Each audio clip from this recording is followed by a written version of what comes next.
সাহিত্য সম্রাট বঙ্কিমচন্দ্র চট্টোপাধ্যায়ের জন্মজয়ন্তী উপলক্ষে শুক্রবার আগরতলার মুক্তধারায় এক মনোজ্ঞ অনুষ্ঠানের আয়োজন করা হয়। অনুষ্ঠানে বঙ্কিমচন্দ্রের সাহিত্যকর্ম, জাতীয় চেতনা এবং বাংলা সাহিত্যে তার অসামান্য অবদানের কথা শ্রদ্ধার সঙ্গে স্মরণ করা হয়।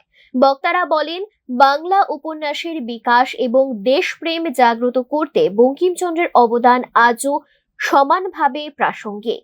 এদিন অনুষ্ঠানে উপস্থিত ছিলেন রাজ্যের মন্ত্রী শান্তনা চাকমা সহ বিশিষ্ট অতিথিবৃন্দ।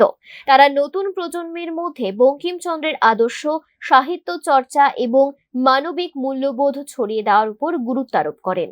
কিন্তু বর্তমানে আমাদের ইন্টারনেটে যোগ হচ্ছে, যে কম্পিটিশনের যোগ হচ্ছে, তো আমাদের শুধুমাত্র রোল মডেলে থাকলেও হবে না, আমাদের যে বাস্তবতার সঙ্গে আমাদের এগিয়ে যেতে হবে।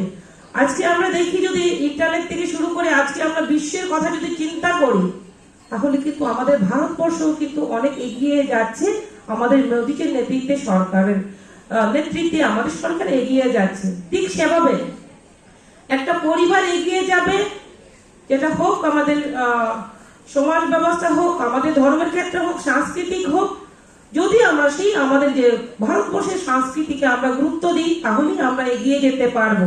তার জন্য আমাদের যারা ছাত্রছাত্রীরা রয়েছেন, তাদেরকে কিন্তু আমাদের সেই বিষয়ে ভালোভাবে জানতে হবে পরবর্তী সময়ে, না হলে আমরা এগিয়ে যেতে পারবো না। আমাদের লক্ষ্য।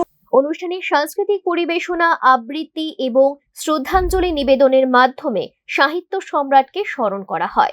উপস্থিত সকলেই তার অমর সাহিত্য সৃষ্টি ও দেশপ্রেমের আদর্শকে ভবিষ্যৎ প্রজন্মের কাছে পৌঁছে দেওয়ার অঙ্গীকার ব্যক্ত করেন। Bureau report, news now.